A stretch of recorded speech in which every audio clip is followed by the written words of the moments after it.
الدولي غير كافي، وكان يستوجب قرارا بوقف إطلاق النار في غزة وبشكل فوري.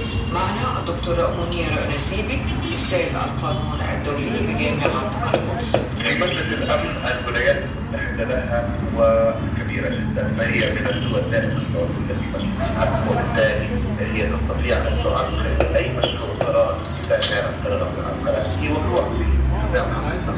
وقد فعلت الولايات المتحدة ذلك عندما عرض مقترح عربي على الولايات المتحدة وعلى الأعضاء الآخرين في مجلس الأمن الذي دعا إلى الوقت الفوري لإطلاق النار، وخصوصا بعد تدخل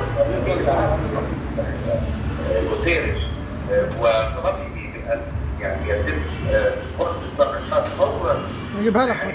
تتمكن الأمم المتحدة من إغاثة الناس بأمان في قطاع غزة، إلا أن الولايات المتحدة للأسف الشديد في ذلك الوقت أوقفت هذا القرار. وأيضا في القرار الذي صدر في الأمس كان هنالك مفاوضات رسمية. دكتور منير، يعني إذا تتذكر لا يوجد قرار استخدمت فيه حق النقد الفيتو مع فلسطين كمثل الذي استخدمته الإدارة الأمريكية على مر الإدارات المتعاقبة، ربما جاوزت 50 استخداما لحق